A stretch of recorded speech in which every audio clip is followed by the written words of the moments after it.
Bien, il est quasiment 10 heures. Je crois que nous allons commencer sans attendre le moment fatidique. Si, voilà, c'est 10 heures. Bonjour. J'ai le plaisir aujourd'hui d'accueillir Charlène Bouchot, qui est un jeune chercheur qui a terminé sa thèse de doctorat en 2011 à l'Université de Paris 1 sur un sujet qui s'appelle « Paysages et pratiques d'exploitation des ressources végétales en milieu semi-aride et aride dans le sud du Proche-Orient », avec une approche archéobotanique et concernant donc les périodes antiques et islamiques. Il m'a paru essentiel pour présenter le sujet dans toute son ampleur et surtout pour montrer combien les progrès que nous avons faits dans la finesse de nos fouilles archéologiques apportent à la connaissance de l'histoire. Et il m'a paru donc essentiel de faire appel à cette spécialiste. Il y en a d'autres qui ont travaillé avec nous. Je rappellerai par exemple Margareta Tenberg, qui avait travaillé avec nous sur le fort des Dumoy. Donc, appeler ces chercheurs car ils donnent, vous allez le voir, un contrepoint tout à fait intéressant à ce que nous apprenaient traditionnellement les textes et ce que nous apprennent aussi les ostracas. Et on voit que chacune des sources donne un éclairage différent, au moins complémentaire et quelquefois un peu contradictoire, nous le verrons. Pour faire sa thèse, Madame Bouchot a sillonné le Proche-Orient entre 2008 et 2013, parce qu'elle a continué évidemment après sa thèse, en allant de la Syrie à l'Égypte et en passant par l'Arabie Saoudite. Et elle a analysé les graines et les charbons de bois et même les bois eux-mêmes lorsqu'ils sont conservés, provenant de nombreux sites fouillés par des équipes françaises, aussi bien à Petra, elle revient de Petra où elle était ces jours derniers, aussi dans un site fouillé par l'Université de Paris 1 qui s'appelle Herbet Endari en Jordanie. Et elle a aussi travaillé en Syrie sur le site célèbre de Saint-Siméon, Karat Seman, également en Bosra en Syrie du Sud, et également récemment en Arabie Saoudite, à Médaïn Saleh par exemple. Mais pour nous, ce qui nous importe, c'est qu'elle a participé ces dernières années aux missions que dirige Hélène Cuvini dans le désert oriental et particulièrement à la fouille que nous avons terminée en 2013 à Xéron-Pélagos, qui est un des sites dont nous continuerons de parler par la suite. Elle n'a pas qu'une expérience proche-orientale, car elle avait commencé ses recherches dans le sud de la France, en participant à divers chantiers, aussi bien à Peshmao, à Latte ou au Keilar, et donc elle a une vision très large des problématiques. Elle a publié récemment plusieurs articles qui concernent aussi bien le palmier dattier que la culture du coton, que la végétation dans le Oran, c'est-à-dire en Syrie du Sud, et aussi ce qui nous intéressera également pour nos affaires égyptiennes sur les combustibles utilisés dans les thermes au Moyen-Orient et en Égypte en particulier. Et donc, comme Charlène Bouchot a étudié les graines, les charbons de bois que nous avons trouvés dans certains des forts romains de Bérénice, je lui ai demandé de faire le point des recherches archéobotaniques, non seulement dans le désert oriental, mais aussi évidemment dans les ports de la mer Rouge, et de souligner quel est l'apport de ces études à l'étude des relations commerciales, notamment avec l'Inde et l'Arabie. Alors, elle commencera, comme nous en avons l'habitude, par une présentation générale, et puis nous discuterons de quelques points particuliers par la suite, points qui sont évidemment l'objet de débats et de progrès en cours. Je lui laisse la parole.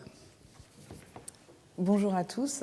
Je voudrais tout d'abord remercier Jean-Pierre Brun de m'avoir donné la possibilité d'intervenir aujourd'hui. Et donc, dans la continuité des séances précédentes consacrées aux occupations du désert oriental, je vous propose aujourd'hui d'aborder une thématique précise liée au commerce et à la diffusion des végétaux à l'ouest et à l'est de la mer Rouge. Et donc, je pensais aborder pour cette séance 2 questions principales. Donc, la première qui se place dans la lignée de ce que vous avez pu voir jusqu'à présent et qui s'intéresse aux habitants, aux occupants des fortins jalonnant les routes du désert oriental égyptien et ceux des ports installés sur la côte de la mer Rouge. Je vous rappelle donc que nous sommes dans une des zones les plus désertiques du monde, où il tombe moins d'une dizaine de millimètres d'eau par an, où les ressources souterraines en eau sont présentes, mais pas toujours aisément accessibles, et qu'il s'agit pourtant d'une région peuplée où l'on trouve entre autres des artisans pour l'exploitation des carrières, des militaires locaux appartenant à l'armée romaine, des chefs militaires romains, des esclaves, des marchands, des civils. Donc c'est une zone d'activité intense qu'est ce désert oriental égyptien, où l'agriculture n'est pas la vocation économique première, mais on est bien dans une zone d'activité liée surtout au commerce. Et comment, donc sous de telles conditions à la fois climatiques et économiques, comment les occupants répondaient-ils à leurs besoins en nourriture? Donc ce sera ma première question. La deuxième question est consacrée plus largement au commerce et à la circulation des produits végétaux. Donc l'Antiquité, comme vous le savez, est une période d'échange intense où l'on voit se développer d'importantes routes de commerce, telles que cela est montré de façon schématique donc sur la carte que je vous ai mise, qui est tirée du livre de René Capers sur les végétaux étudiés à Béréniké. Et donc cette carte représente de façon vraiment très schématique les différentes voies de commerce qui existaient dans l'Antiquité et qui portent des noms évocateurs tels que la route de l'encens en Arabie, la route de la cannelle reliant le sud de l'Afrique au sud-est de l'Asie, ou bien encore la route de la soie. Donc l'intensification durant l'Antiquité des routes de commerce est très liée à la recherche et à l'acquisition de produits végétaux exotiques. On pense notamment au commerce des épices, des aromates, des fruits exotiques tels que cela est relaté dans les textes. À ce titre, on peut par exemple citer le fameux texte du Périple de la mer Érythrée, donc qui est un manuel écrit au 1er siècle après Jésus-Christ par un marchand gréco-égyptien et qui fournit des listes importantes de végétaux commercés entre le sous-continent indien et la mer Rouge. Donc, aux côtés d'une documentation historique fournie, quelles peuvent être les traces matérielles, archéologiques de ce commerce et quels renseignements cela nous donne sur les routes empruntées et les produits commercés? Alors, pour répondre à cette deuxième question, je vais bien sûr m'attarder essentiellement sur ce qui se passe dans le désert oriental égyptien, mais du fait de mes activités dans d'autres régions, j'ai également décidé de vous montrer ce qui se passe de l'autre côté de la mer Rouge, en plein territoire nabatéen. Donc, je vous montre ici 2 cartes, l'une représentant l'ensemble des sites qui se trouvent dans le désert oriental égyptien, et puis une carte montrant l'expansion du royaume nabatéen dans ses limites maximales. Donc j'ai décidé de vous parler également de ce territoire nabatéen où l'on sait, notamment par les sources écrites, que les échanges commerciaux étaient particulièrement intenses aussi de l'autre côté de la mer Rouge. Donc le royaume nabatéen s'étend à partir du IVe siècle avant Jésus-Christ, dans le sud du Proche-Orient, et Pétra en devient la capitale jusqu'au IIe siècle après Jésus-Christ, date de l'annexation du royaume par les Romains.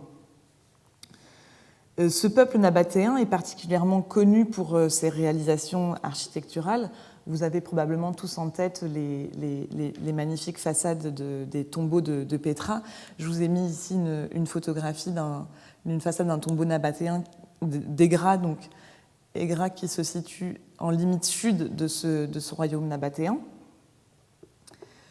Donc, ce peuple particulièrement connu pour ses réalisations architecturales va être également largement impliqué dans les activités commerciales le long de la route de l'encens, route terrestre qui reliait l'Arabie pétréenne et le monde méditerranéen avec l'Arabie heureuse, donc le sud de l'Arabie, l'actuel Yémen, et l'océan Indien. Les fouilles menées sur les sites nabatéens, et plus particulièrement les recherches qui se développent depuis 5 ans en Arabie saoudite actuelle, et donc notamment sur le site d'Egra, permettent de renouveler significativement la documentation connue au sujet du commerce des plantes et de la diffusion des végétaux, sujet qui me paraissait intéressant de confronter aux données que l'on a pour le désert oriental égyptien. Alors, mon ambition de départ était d'offrir une comparaison complète. Par manque de temps et dans l'heure qui m'est accordée, je privilégierai seulement quelques points de comparaison qui permettront d'éclairer les particularités et les différences de chaque région. Alors, juste un petit point pour ceux qui ne seraient pas trop familiers avec l'approche archéobotanique. Donc, l'archéobotanique rassemble plusieurs disciplines qui s'intéressent à différents types de restes végétaux produits par les plantes. Le matériel sur lequel je me concentre, que j'étudie et que je vais vous présenter aujourd'hui, regroupe l'ensemble des macro-restes végétaux qui sont conservés sur les sites archéologiques. Donc macro-restes végétaux, c'est-à-dire les végétaux qu'on considère visibles à l'œil nu, quel que soit leur état de conservation, qui peuvent être desséchés, conservés tels quels au cours du temps, ou carbonisés, ayant subi une action par le feu, ou encore minéralisés dans quelques cas. Ces macro-restes végétaux comprennent à la fois des semences, au sens large, c'est-à-dire des restes de graines, de fruits, des infrutescences, et les restes végétatifs, donc les tiges herbacées, les bois, les feuilles. L'analyse de ces vestiges fait appel à 3 disciplines scientifiques, à l'interface des sciences archéologiques et des sciences de la vie, et qui se distinguent les unes des autres par le type de reste étudié, les techniques d'identification et les problématiques soulevées, mais qui participent à une problématique générale qui est celle de l'étude des rapports entre l'homme et le monde végétal. Donc ces 3 disciplines sont d'une part la carpologie qui s'intéresse au reste de semences, graines, fruits, infrutescences, l'anthracologie qui cible l'étude des charbons de bois, et la xylologie qui s'intéresse à l'étude des bois desséchés et des techniques de construction et de fabrication de ces bois manufacturés.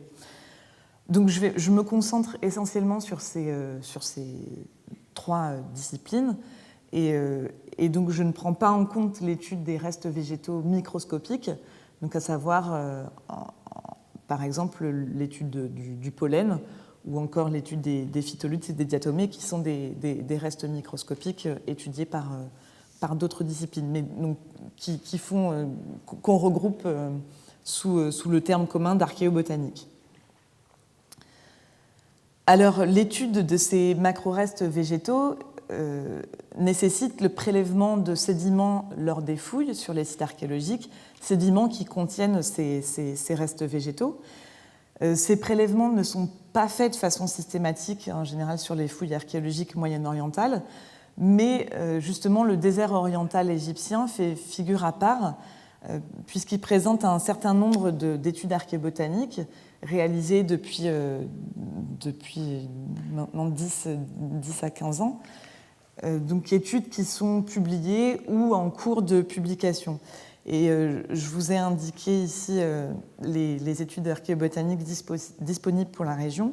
Donc en vert, ce sont les études qui sont déjà publiées, et en encadré de blanc, les sites qui ont fait l'objet d'études archéobotaniques, pour l'instant non publiées ou en cours d'études.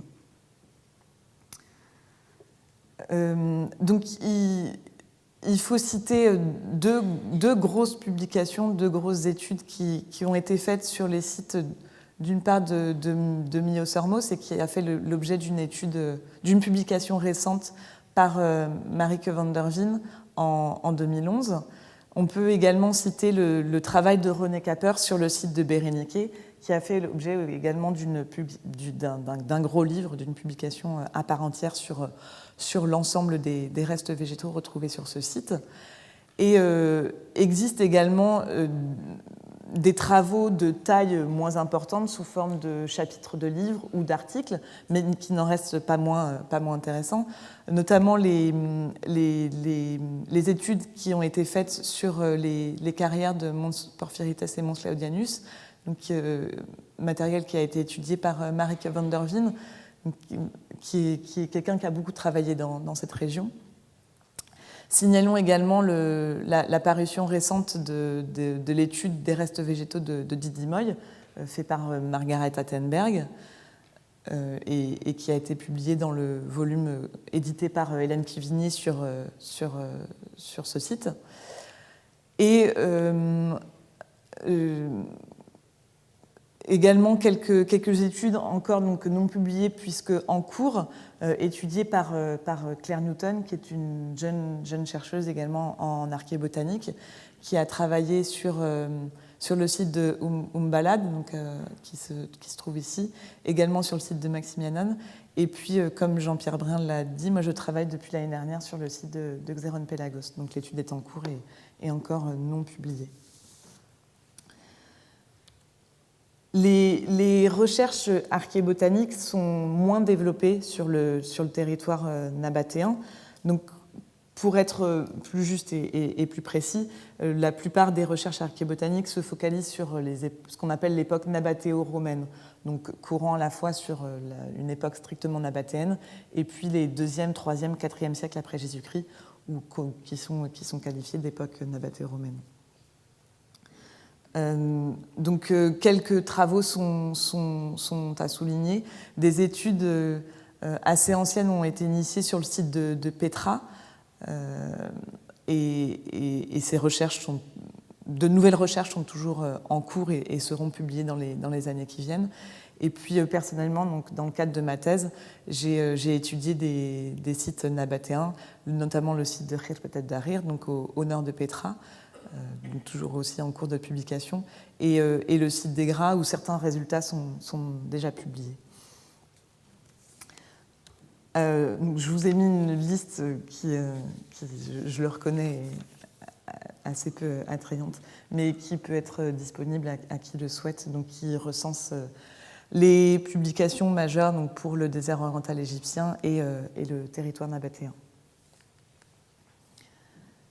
Donc, nous pouvons maintenant rentrer dans le vif du sujet. Ah oui, juste avant, je voulais donc faire un point sur les différences qui peuvent exister entre les restes végétaux présents dans le désert oriental et puis ceux présents sur le territoire nabatéen, pour vous montrer justement la spécificité des végétaux retrouvés dans le désert oriental. Cette concentration particulière d'études archéobotaniques dans cette région s'explique entre autres par l'incroyable conservation des restes végétaux dans cette région.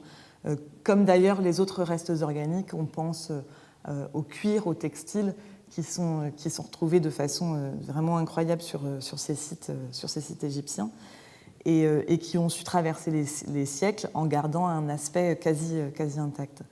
La sécheresse du climat dans cette région, j'ai déjà dit, et le caractère isolé également des sites qui n'ont pas été réoccupés par la suite ont permis la conservation des rejets que les habitants des fortins et des ports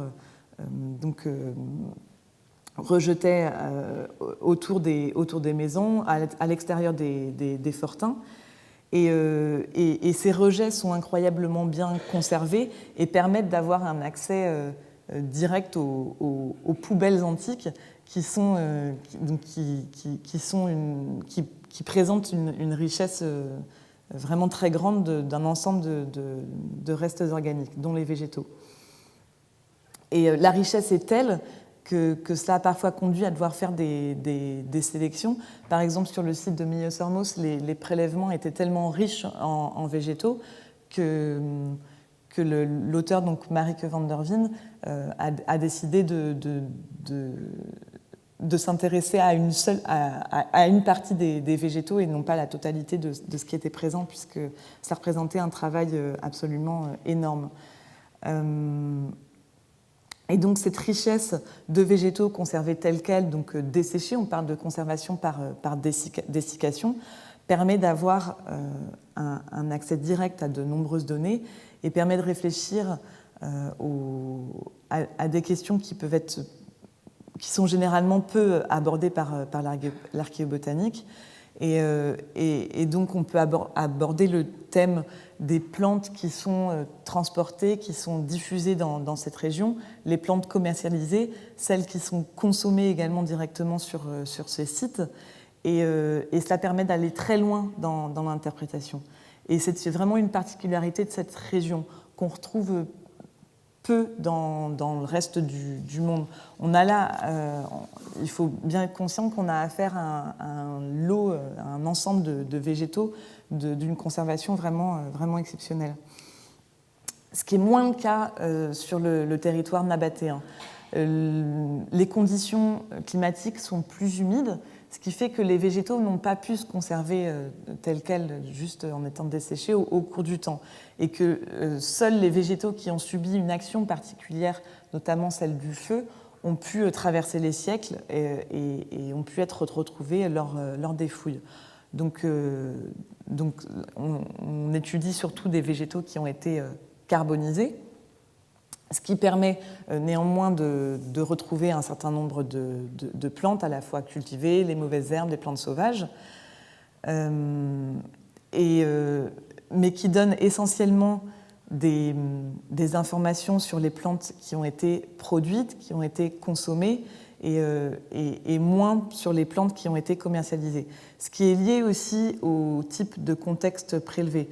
Sur le territoire nabatéen, les sites qui ont été échantillonnés, qui ont été étudiés, sont des centres urbains et ruraux, donc des centres où l'activité agricole est très importante. Donc on va avoir là les plantes qui en sont retrouvées vont nous donner des indications sur les plantes qui ont été cultivées localement, tandis que dans le désert oriental, on est sur des lieux de passage où les plantes sont plus marqueurs de diffusion et de circulation. Donc, en ce qui concerne le désert oriental, ces analyses permettent de dresser, dans un premier temps, une liste de végétaux, donc trouvés sur chacun des sites, dont je vous ai fait donc la liste ici présente sur 2 pages, parce que la liste est tellement grande qu'il me fallait 2 diapositives pour vous montrer l'ensemble de ce qui a été trouvé. Et encore, je n'ai mis ici que les plantes que l'on considère alimentaires, donc alimentaires au sens large, regroupant également des plantes qui ont pu être utilisées en pharmacopée ou des plantes qui ont pu être utilisées à d'autres utilités, comme on va le voir par la suite. Et donc je les ai regroupées tel que cela est courant de le faire dans les analyses archéobotaniques, donc par grandes catégories alimentaires, à savoir les céréales, les légumineuses, les restes fruitiers, qui constituent un ensemble assez important, les épices, aromates, herbes et légumes verts. Donc vous voyez que cette liste est vraiment fournie. Alors, je vous ai présenté ici des résultats en présence-absence, tout simplement, sur chacun des grands sites étudiés, à la fois publiés et non publiés. Mais dans l'analyse archéobotanique courante, on réfléchit en quantité de restes. Les restes sont quantifiés et on obtient des tableaux qui permettent de réfléchir sur les proportions de chaque taxon représenté.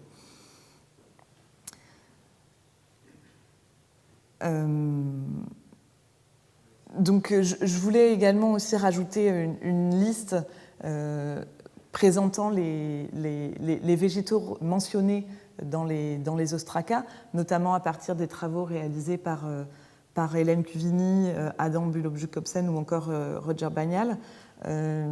Donc, il m'a semblé que ce travail aurait pu être intéressant, mais présenter un aspect pratique peu envisageable, mais il me semble que cette approche de comparaison ostraca données archéobotaniques serait un travail ultérieur à fournir et qui permettrait donc d'obtenir des comparaisons solides entre les deux types de données. Ce qu'on peut juste mentionner, c'est que l'intégralité des plantes listées ici sont mentionnées par les ostracas, à quelques nuances près. Et pour faire un point donc, entre les données fournies par les ostracas et celles données par l'archéobotanique, il existe des différences qui peuvent être intéressantes de confronter. On a notamment des différences de précision. Les ostracas vont par exemple parler de la consommation ou de la circulation de blé ou de l'orge, quand l'archéobotanique va pouvoir préciser quelle espèce ou quelle variété d'orge ou de blé est retrouvée.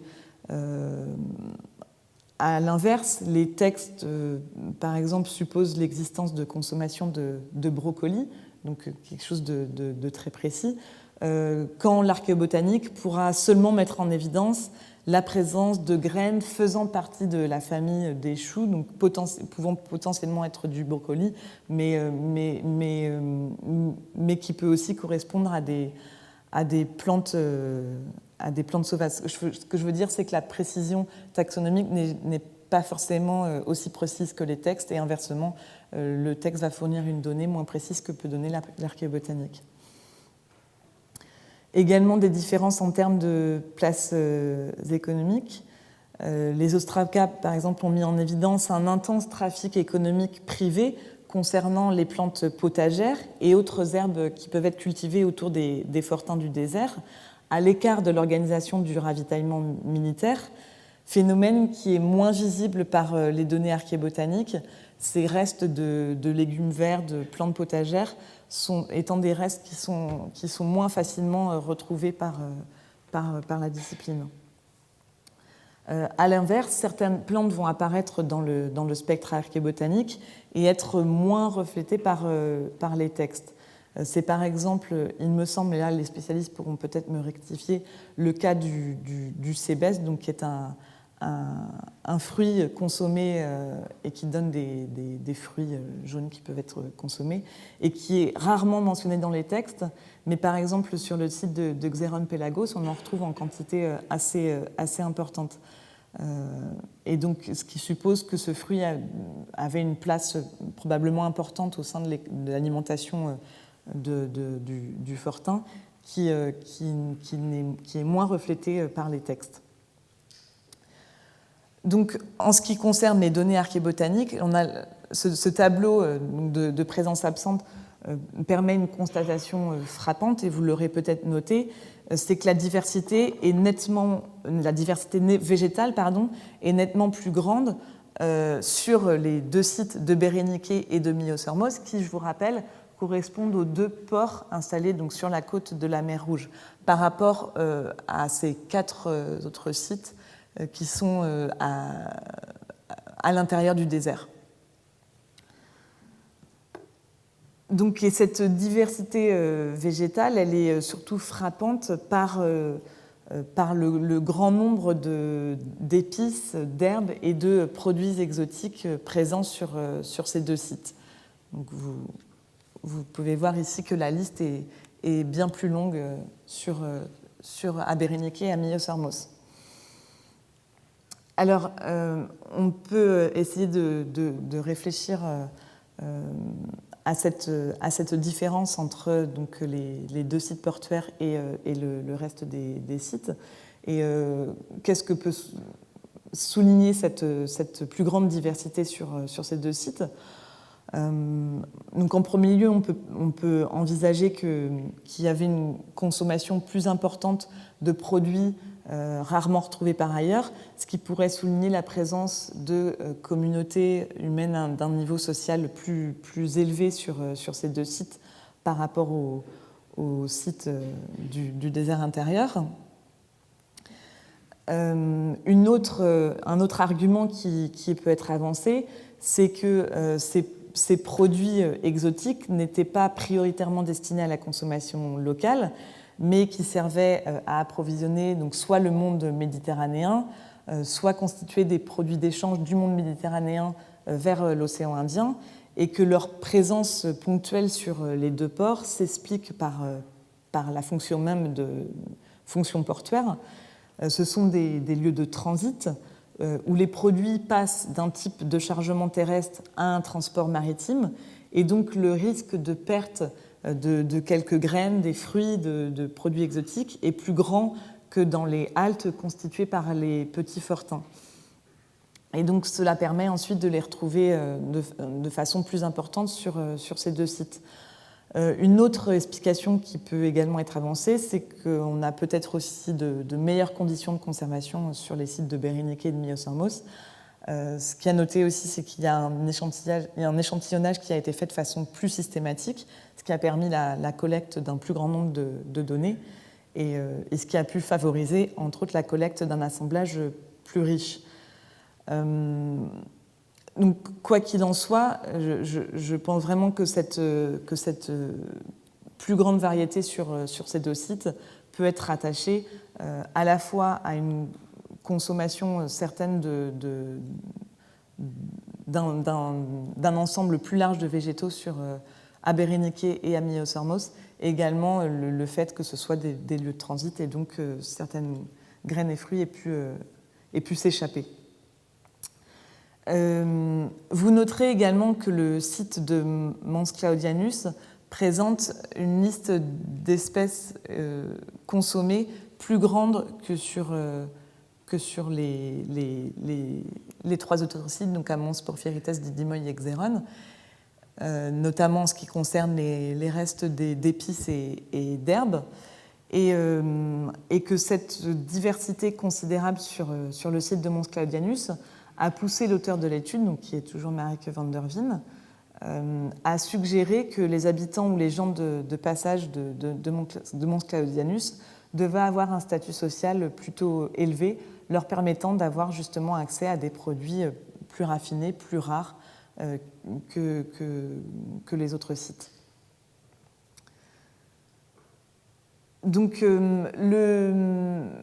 le questionnement logique qui suit cette présentation sous forme de liste est de se demander d'où peuvent venir ces végétaux, de chercher à connaître les lieux d'origine, les lieux d'approvisionnement et la circulation de ces denrées. Alors, pour la présentation qui suit, je vais surtout m'appuyer sur les données de Myosormos, donc qui, comme je vous l'ai dit, ont fait l'objet d'une publication récente, parue en 2011, sous forme d'un gros livre. Et je vais beaucoup m'appuyer sur ces données parce qu'il s'agit du plus riche assemblage qui a été trouvé. Et on a là une préservation vraiment très particulière. On a retrouvé des végétaux qui ne sont jamais retrouvés par ailleurs. Des restes de citrons parfaitement conservés, des pelures d'oignons, des gousses d'ail, des aubergines. Donc, ce qui permet d'avoir des données vraiment très précises sur l'alimentation, sur les produits consommés, les produits commercialisés. Mais je vais également me servir des données présentes sur les autres sites. Donc, juste avant, donc sur l'ensemble des sites qui ont pu être étudiés, aux côtés de ces végétaux destinés à l'alimentation, on a également une utilisation assez importante des produits fournis par le désert. Donc,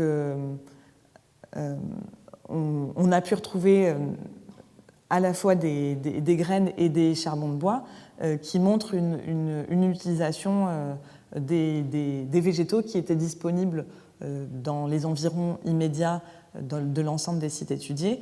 Donc, à la fois sous forme de cueillettes ponctuelles pour assouvir un besoin alimentaire particulier. Par exemple, a été mis en évidence la consommation de capriers sur un certain nombre de sites capriers qui poussent à l'état sauvage autour de ces sites désertiques. La consommation également de fruits de Ziziphus, donc qui donnent des petits fruits qui ont un goût de pomme, et ces fruits qui peuvent pousser naturellement autour des sites et qui ont pu être consommés par les gens qui les collectaient. Également une forte utilisation des ressources ligneuses servant de combustible, donc pour se chauffer, s'éclairer, pour par exemple chauffer les bains qui étaient construits sur les fourtins romains. Donc une large utilisation des espèces ligneuses naturelles présentes autour des sites pour répondre à un certain nombre de besoins. Donc on a une économie locale assez importante qui n'est pas à négliger. Cependant, pour la grosse partie de l'alimentation et autres besoins, il y a une circulation des végétaux qui est très importante, et notamment un approvisionnement qui vient de la vallée du Nil et qui est constitué par un ensemble de produits bien connus, cultivés depuis longtemps dans la région et dans l'ensemble du Moyen-Orient, et qui permettent donc de répondre aux besoins alimentaires quotidiens des habitants, des fortins et des ports de la mer Rouge. On suppose que ces végétaux retrouvés sur ces fortins, ces ports, proviennent de la vallée du Nil, puisqu'on sait, surtout par les textes, que la vallée du Nil et puis les oasis du désert occidental étaient des lieux de production intenses où on pouvait trouver un ensemble de végétaux très, très variés, et donc qui pouvaient exister des échanges entre la vallée du Nil et puis le désert oriental. Donc à partir de ces données, on note que l'alimentation principale devait se faire à base de céréales. C'est quelque chose qui est par ailleurs déjà connu par les Ostraca. On a trouvé énormément de restes de céréales, au premier rang desquels on trouve beaucoup d'orge. L'orge est de façon générale plus présente que le blé, et on suppose que ces orges étaient à la fois destinées pour l'alimentation humaine et animale. On le sait par les textes, on le sait également par l'archéobotanique, et on a notamment trouvé donc, sur le site de Xéron Pélagos et sur d'autres sites, des restes de coprolithes de dromadaires, donc brûlés, qui avaient servi de combustible. Là, en l'occurrence, je vous parle d'un exemple de fumier de dromadaire utilisé pour chauffer les bains de Xéron Pélagos. Donc on a retrouvé un ensemble assez conséquent de ces crottes de dromadaire, au sein desquelles ont pu être identifiés des grains d'orge entiers, donc pris dans ces coprolithes. Je ne sais pas si vous voyez, la photographie n'est pas très bonne, mais là, on a là la photographie d'un grain d'orge, et donc qui montre directement que ces céréales étaient également destinées à la consommation animale. Sont également attestés les blés nus, donc blés nus qui se développent, dont la culture se développe en Égypte durant l'Antiquité.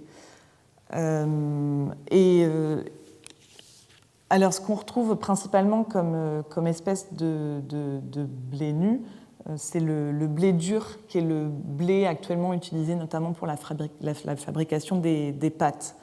Et c'est le blé dur qui est cultivé durant l'Antiquité en Égypte de façon générale. L'Égypte fait un peu de figure à part dans l'ensemble du Moyen-Orient sur cette question, parce que par exemple de l'autre côté de la mer Rouge, notamment sur le territoire nabatéen, sont cultivés à cette même époque à la fois le blé dur, mais également le blé froment, qui est le blé actuellement le plus cultivé de nos jours et qui sert à la fabrication du pain levé. Donc en Égypte, on ne trouve que le blé dur, et on sait par les ostraca que ce blé était utilisé pour la fabrication de pain, pain fabriqué et consommé sur place dans les fortins. Et donc, il faut envisager que ce pain était fait avec du blé dur, donc qui permet blé qui permet de fabriquer de la farine, mais que donc ce pain était un pain non levé. Donc il faut envisager un pain assez costaud, qui est sûrement très bon, mais donc ce n'est pas un pain levé. Dans les assemblages en archéobotanique sont également retrouvés des restes de balles et de paille, donc les enveloppes des céréales, les tiges des céréales, qui montrent également une commercialisation depuis la vallée du Nil, aussi bien des grains, mais également ce qu'on appelle des sous-produits céréaliers qui permettaient de répondre à différents besoins, notamment pour la consommation animale, pour le fourrage, également une utilisation combustible donc sur ces fortins.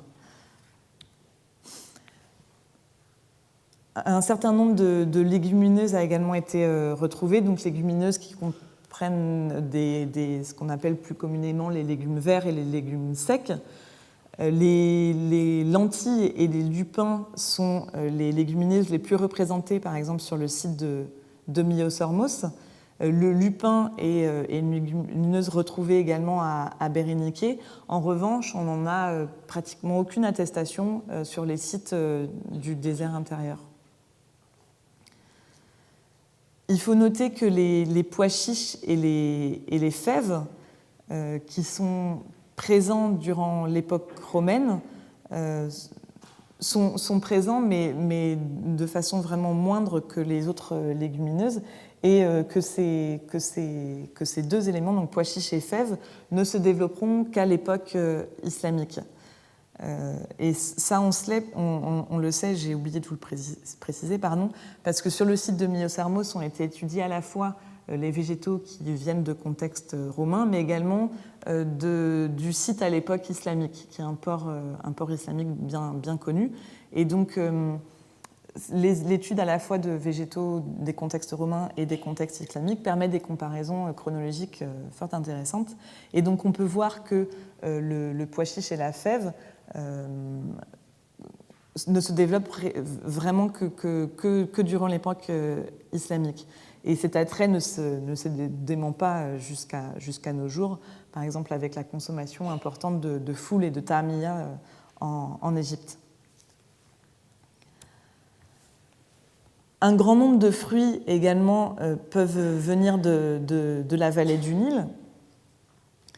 On retrouve en premier lieu des restes de dattes, qui est le produit retrouvé le plus important après les céréales.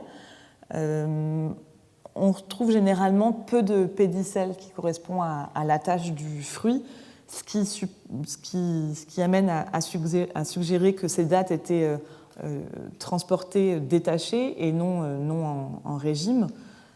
Et on retrouve également, parmi les restes de charbon de bois brûlé et de bois desséché, des restes de troncs, de palmes, de palmiers dattiers, donc, qui pouvaient servir à la fois de matériau de construction. On sait que c'est un matériau largement utilisé dans les régions où le palmier dattier est cultivé, également de combustible. Donc on avait une importation du palmier dattier comme produit alimentaire et également pour d'autres utilisations.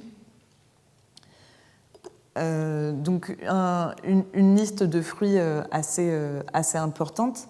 Je vous parlerai juste quelques instants donc, des fruits du sébestier, le sébeste, donc, qui est un arbre originaire d'Iran ou du sous-continent indien, et qui est introduit au Moyen Empire en Égypte. Donc il est cultivé dans la vallée du Nil depuis longtemps à cette époque, et qui produit des fruits jaunes ou oranges de la taille d'une cerise, qui peuvent être mangés frais ou séchés, Théophraste, par exemple, le mentionne et parle d'un gâteau qui est fait à partir de la pulpe de fruits de sébestier. Pline également parle des fruits de sébestier pour faire du vin. Et on sait par des exemples plus récents, des études ethnobotaniques, que les fruits du sébestier peuvent être également utilisés pour fabriquer de la colle à oiseaux en Égypte, donc pour la chasse des oiseaux. Et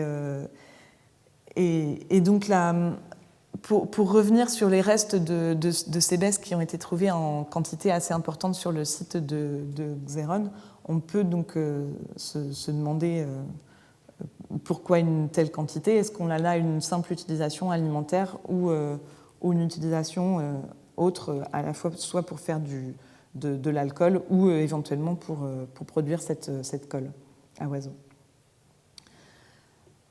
Un exemple également donc de fruits rarement retrouvés, il me semble, encore une fois, parmi les ostracas et mentionnés par l'archéobotanique, c'est le cas du persea, donc qui est une espèce tropicale introduite dans la vallée du Nil au 2e millénaire avant Jésus-Christ. Par exemple, on a des couronnes de fleurs de persea qui ont été retrouvées dans la tombe de Toutankhamon et qui produit des fruits jaunes comestibles.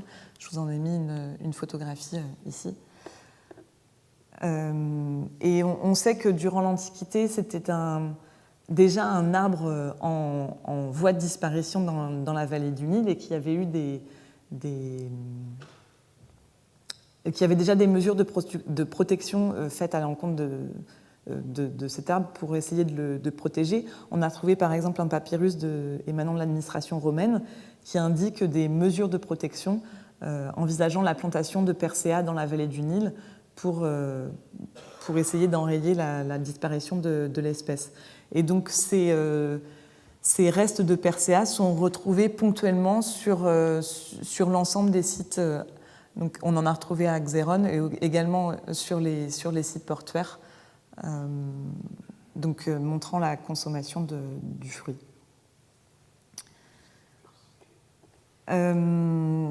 Donc également un ensemble de plantes oléagineuses potentiellement produites dans la vallée du Nil ou dans les oasis occidentales et transportées à l'intérieur du désert. Le lin, le sésame, le cartame.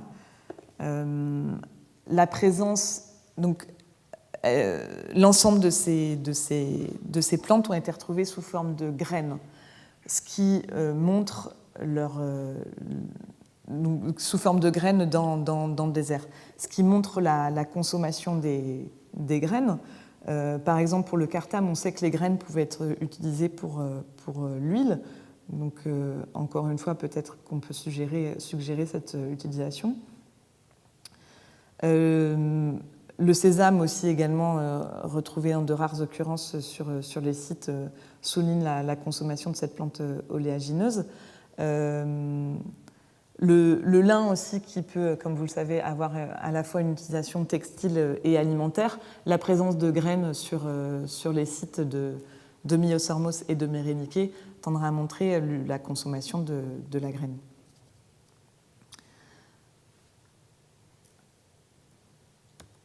Un certain nombre donc d'aromates, d'épices, de légumes et d'herbes.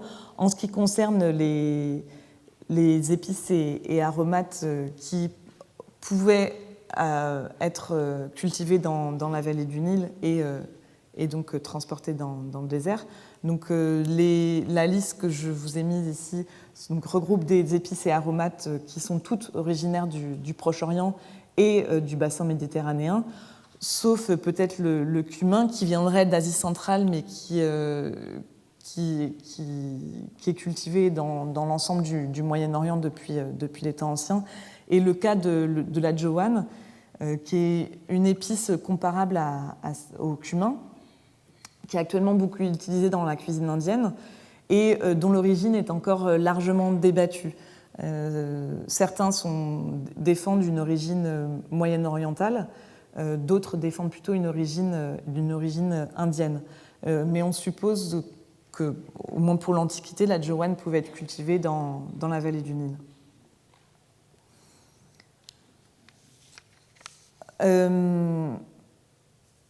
Alors, juste un point, ce qui est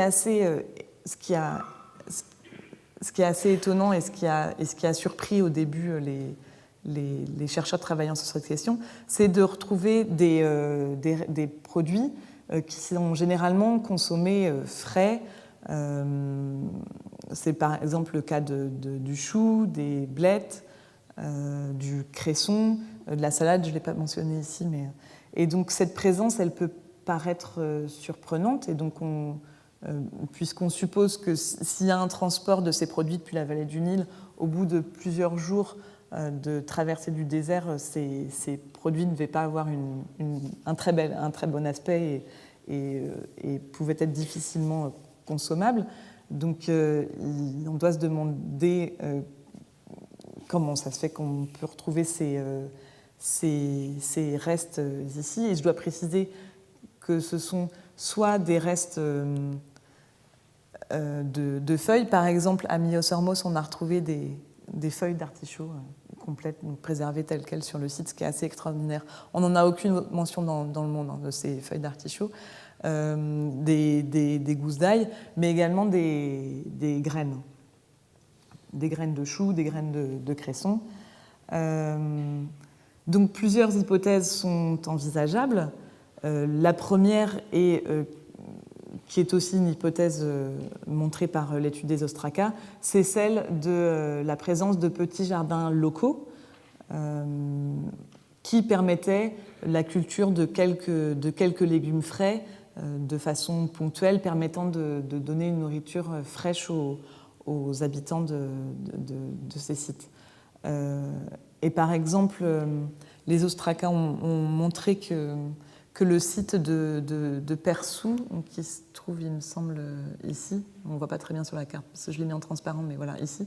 Donc le site de Persou possédait un petit jardin et que certains des produits pouvaient être envoyés aux fortins voisins. La présence de petits jardins locaux est également suggérée sur le site de Mons Claudianus ou encore à Berenike, et donc qui permettait la culture de ces produits frais. La présence de graines dans les assemblages archéobotaniques peut aussi souligner la consommation de graines germées, donc, qui est un mode de consommation qui ne doit pas être négligé. Également une utilisation des graines pour produire de l'huile. Par exemple, on sait qu'on peut produire de l'huile à partir de radis, par exemple, donc une utilisation potentielle envisageable.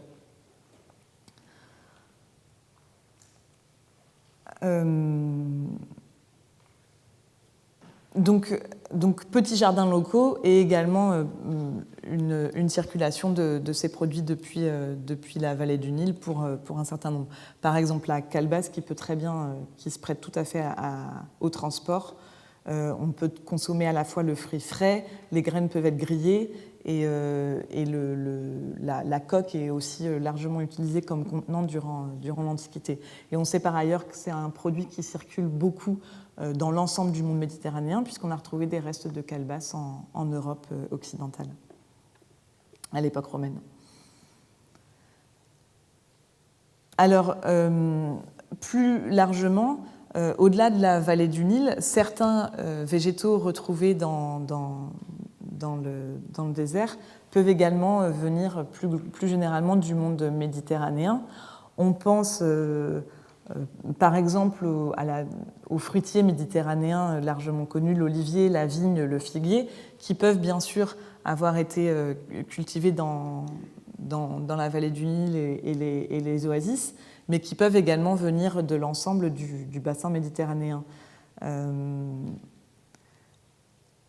Également un ensemble d'autres fruitiers qui sont peu ou pas attestés en Égypte à cette époque, notamment la pomme, la prune, la pêche dans une moindre mesure, on va en rediscuter, le pin pignon, donc qui ne pousse pas du tout en Égypte et dont on a retrouvé des mentions à Myosormos, à Berenike aussi, et donc qui provient, c'est certain, du monde méditerranéen, des amandes, des noisettes, des noix.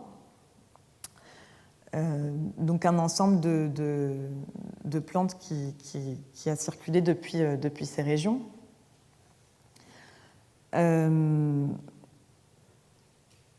Alors, juste, je voudrais faire un point donc, à ce sujet en vous faisant une petite excursion donc, de l'autre côté de la mer Rouge.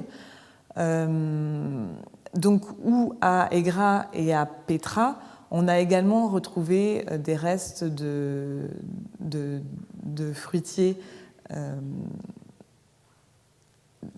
donc qui sont retrouvés dans des aires abricots, pêches et noix notamment. Et je voulais vous en parler à ce moment-là pour souligner le caractère peu commun de ces fruitiers dans l'ensemble du monde antique. En effet, ces restes donc, sur les sites d'Aigra et de Petra ont été retrouvés dans des contextes vraiment très particuliers. La pêche et la noix ont été retrouvés dans des tombeaux à Aigra, donc associés au monde funéraire. Des restes d'abricots, de pêche et de noix ont été retrouvés dans une maison à Petra, maison qui, par l'ensemble des analyses qui ont été produites sur le site, montre qu'elle avait un statut particulier et que les habitants de cette maison avaient un statut social élevé. Donc, en ce qui concerne le territoire nadatéen, on suppose que ces fruitiers, abricots, pêches et noix avaient un statut particulier et étaient réservés à une partie de la population. Hypothèse qui peut également être transportée donc pour le désert oriental et donc qui souligne que la présence qui souligne la consommation de produits luxueux, rarement attestés par ailleurs.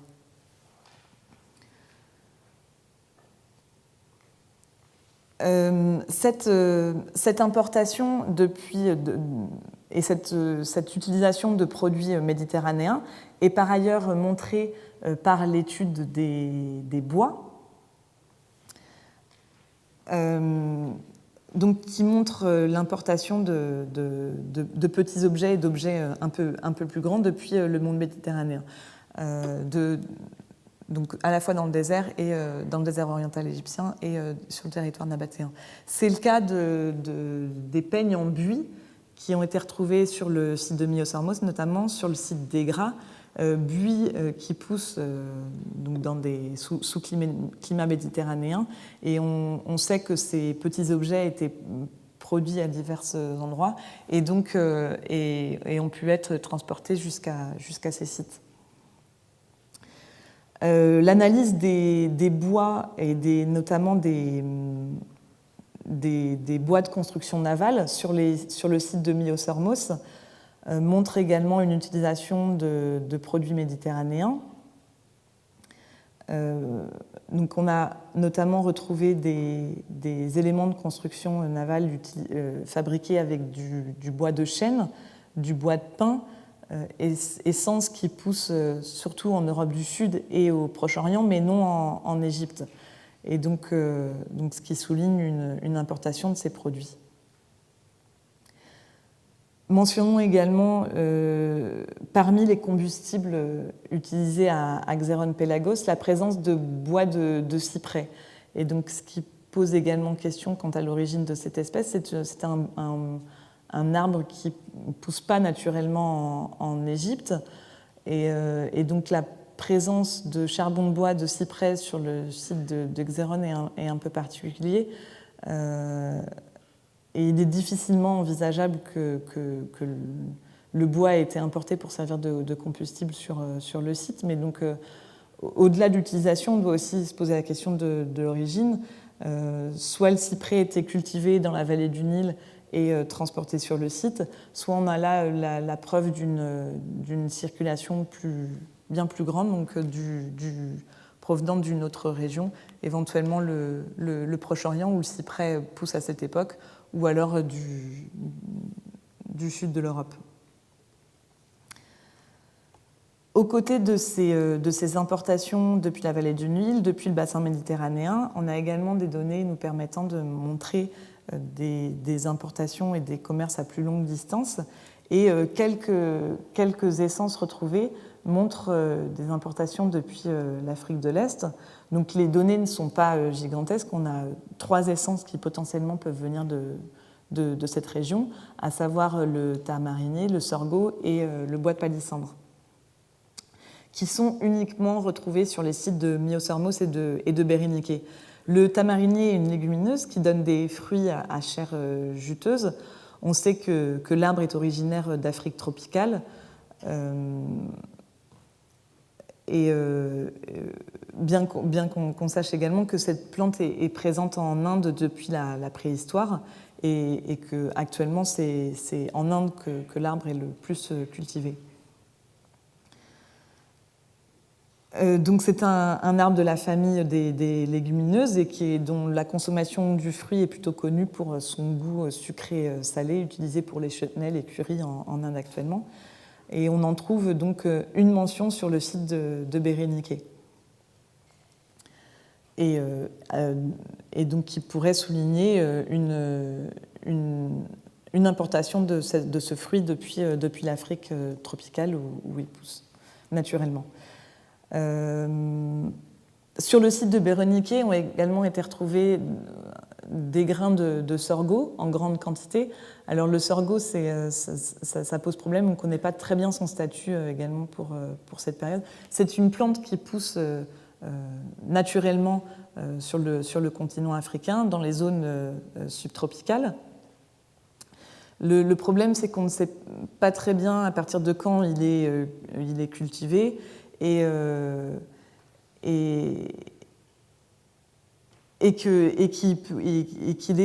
qu'on sait que pour la période antique, il est cultivé en Inde. Donc c'est pour vous montrer la difficulté d'associer un lieu d'origine aux graines retrouvées. Le sorgho, on peut penser qu'il vient du continent africain, mais une importation depuis l'Inde est également envisageable. Donc, en tout cas, il a été retrouvé uniquement sur le site de Béréniké dans des concentrations particulières qui montrent sa consommation sur le site, mais non démontrées sur les autres sites du désert. À Myosormos, on a également retrouvé quelques petites pièces de construction navale, notamment des anneaux de cordage, qui sont faites en bois de palissandre, donc un bois qui est un bois précieux, originaire d'Afrique de l'Est, dont l'utilisation est déjà montrée pour les époques pharaoniques et qui semble a priori être un bois facilement accessible durant l'époque romaine.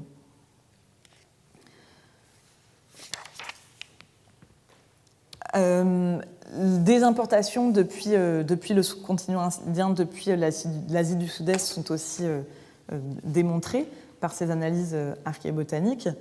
Donc, je vous ai remis ici la liste et comme vous le voyez, ces produits sont présents en grand nombre, surtout sur les sites de Béréniké et de Myosormos, dans une moindre mesure sur les autres sites, mais on en dénote néanmoins quelques occurrences.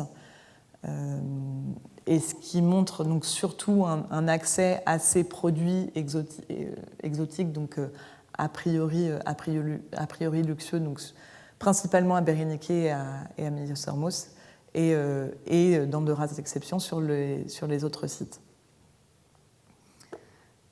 Donc on dénote une liste plutôt courte: riz, haricots mungo, citron, noix de coco, poivre, concombre. Donc ces résultats sont encore une fois à nuancer, puisque certaines de ces espèces peuvent potentiellement avoir déjà été introduites en Égypte et dans la vallée du Nil à cette époque. C'est le cas du citron, qui a été retrouvé uniquement sur le site de Myosormos. Donc on a retrouvé des graines et puis des pots de citron parfaitement conservés. Et l'auteur Marek van der Veen suppose que le citron, durant l'époque romaine, constituait, c'est certain, une denrée luxueuse, mais qui pouvait avoir potentiellement déjà été cultivé depuis la vallée du Nil. Donc soit une importation depuis le sous-continent indien, soit une importation depuis la vallée du Nil. Mais quoi qu'il en soit, la preuve d'une consommation d'un produit rare. Je voudrais m'arrêter sur le cas du poivre, donc reconnu sur le site de Mons Claudianus, qui a poussé l'auteur d'ailleurs à suggérer la consommation de produits luxueux sur ce site, également à Berenike, à Myosormos. Et surtout à Berenike, où il a été trouvé dans des quantités vraiment incroyables. On a retrouvé des milliers de grains de poivre sur ce site, qui ont été retrouvés dans des bâtiments liés aux activités de commerce, des bâtiments de stockage, également dans des structures qui pourraient être liées aux cérémonies religieuses, donc qui soulignent une utilisation particulière du poivre.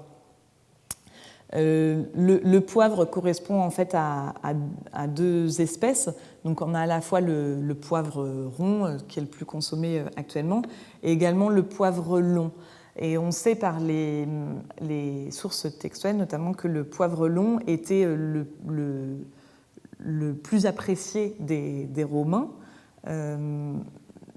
En revanche, les données archéobotaniques ne mentionnent jusqu'à présent que la présence de poivre rond.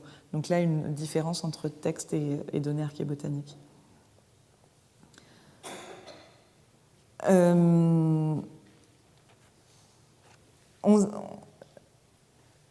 En ce qui concerne le territoire nabatéen, on sait que le poivre était présent sur le site. Et là, je voudrais juste souligner Diodore de Sicile qui mentionne le poivre parmi les ressources naturelles du territoire des Nabatéens. Donc ça, cette hypothèse, elle n'est pas envisageable pour des raisons climatiques. Et donc cela pointe une erreur chez l'auteur. Et il faut penser qu'il a sûrement vu, ou du moins il reporte les observations de quelqu'un qui a dû voir du poivre sur le territoire nabatéen, un poivre qui n'était pas cultivé, mais probablement importé depuis l'Asie du Sud-Est. Donc, si l'on se concentre sur les plantes que l'on vient de voir, originaires soit d'Afrique de l'Est, soit du sous-continent indien, il faut vraiment bien distinguer et nuancer ce qui relève de l'importation et ce qui relève de l'introduction. Pour l'époque romaine, l'ensemble la majorité de ces plantes que nous venons de voir sont considérées comme importées depuis ces régions. Ce qui s'appuie sur des considérations écologiques. Donc, comme je vous l'ai dit, le poivre il ne pouvait pas être cultivé au Moyen-Orient, dans la vallée du Nil, donc était forcément importé depuis le sous-continent indien.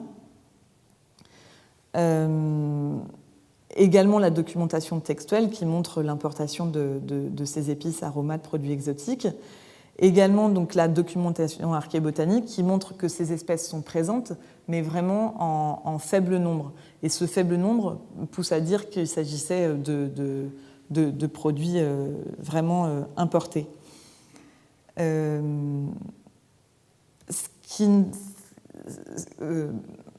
Considération et phénomène qui va évoluer au cours du temps. Et donc ça s'inscrit dans un débat plus large qui concerne l'introduction de ces plantes d'origine subtropicale et tropicale au Moyen-Orient. Donc cette liste que je vous présente ici correspond à des plantes d'origine tropicale et subtropicale qui demandent des températures fortes, beaucoup de soleil et de grandes quantités d'eau, et qui sont des plantes que l'on considère introduites et donc cultivées au Moyen-Orient à partir de l'époque islamique, et qui sont des plantes retrouvées sur le site de Myosormos uniquement à cette époque.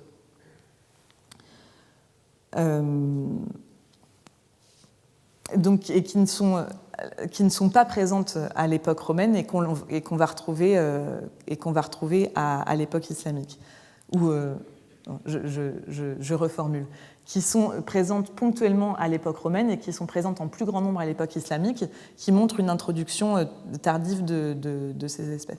Par exemple, le cas du riz, je vais m'attarder un petit peu. Le riz est retrouvé à l'époque romaine sur le site de Myos-Hormos, également retrouvé à l'époque islamique. Et pour l'époque romaine, on suggère qu'il est importé depuis le sous-continent indien. En revanche, les quantités plus importantes retrouvées à l'époque islamique montrent que l'espèce était introduite et cultivée dans la vallée du Nil durant cette période.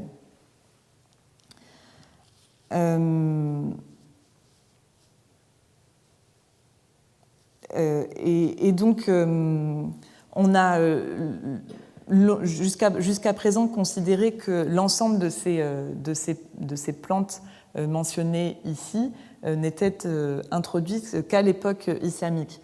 Mais les données archéobotaniques, celles du désert oriental et celles du territoire nabatéen, permettent de mettre en évidence des processus d'introduction plus complexes. Et je voudrais m'arrêter quelques instants sur le cas du coton, qui semble avoir été introduit dans ces régions plus tôt que cela a été longuement suggéré. Donc, pour ce faire, je vais revenir quelques instants sur les données qui viennent du site d'Egra. Donc là, on se trouve sur le territoire nabatéen.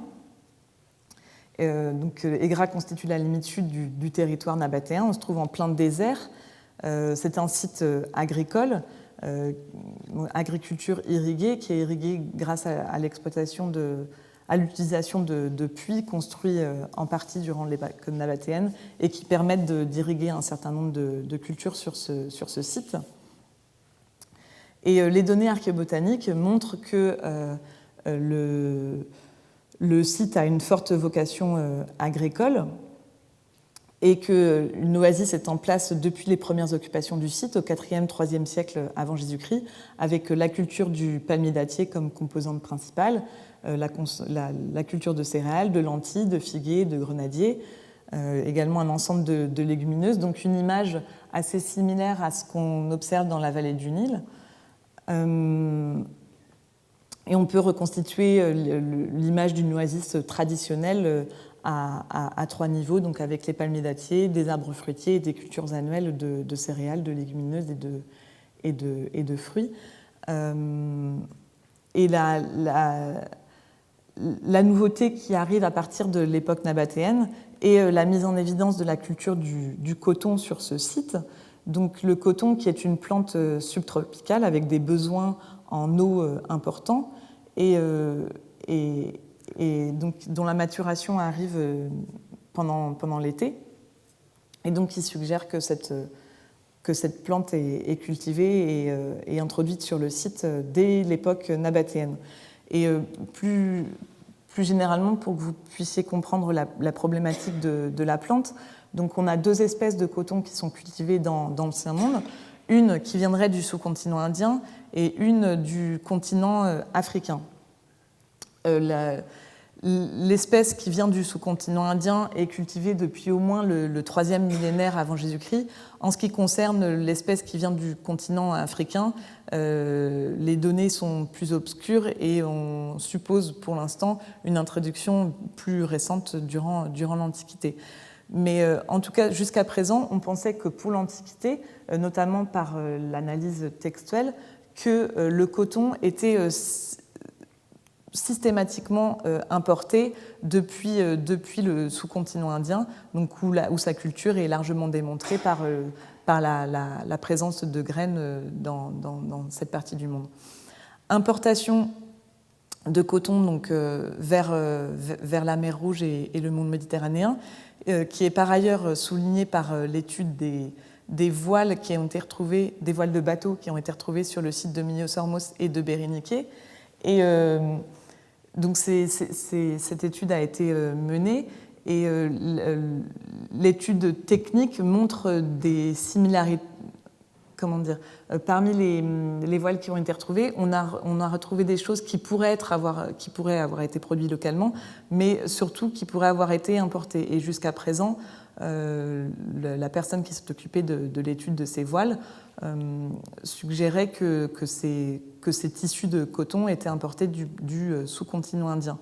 Mais ces dernières années, un ensemble de données archéobotaniques permettent de remettre en cause ces théories d'importation et d'introduction tardive et montrent la présence de graines de textiles de coton dans la vallée du Nil et en Arabie, et notamment sur le site d'Egra dont je viens de vous parler, et qui montrent donc l'introduction de cette plante dès l'Antiquité, et donc on peut éventuellement suggérer que les tissus qui sont retrouvés dans le désert oriental égyptien et sur les ports de la mer Rouge peuvent à la fois avoir effectivement tout à fait une origine indienne, mais que d'autres centres de production sont également envisageables, depuis la vallée du Nil ou encore depuis l'Arabie.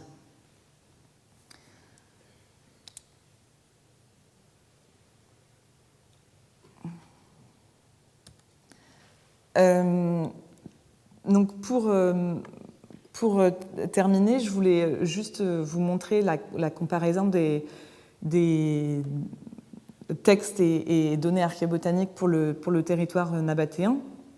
Donc, je vous ai listé quelques ressources végétales du territoire nabatéen qui sont mentionnées dans les textes et qui ont été recensés par Caroline Durand, qui a travaillé sur le commerce des Nabatéens pour sa thèse, et donc qui a recensé un certain nombre de produits mentionnés dans les textes et qui étaient commercialisés sur le territoire nabatéen. Donc on trouve des mentions de dattes, de sésame, de baume de Judée, de ladanum et de myrobalan. La liste n'est pas exhaustive, mais je voulais juste m'arrêter sur ces quelques données. Et donc, pour vous montrer que, confronté à ces données textuelles, l'archéobotanique apporte des réponses variées et qui ne sont pas toujours concordantes. Donc, la consommation, la production et la commercialisation de dattes est certes trouvée. On trouve de la date partout sur l'ensemble des sites nabatéens étudiés, ça ne pose pas problème. En revanche, en ce qui concerne les autres espèces, la question est plus difficile, puisqu'on a d'un côté les textes qui nous parlent de ces productions de ces plantes sur le territoire nabatéen, et puis de l'autre côté l'archéobotanique ou encore l'archéochimie, qui montre une présence plus disparate et beaucoup plus ponctuelle.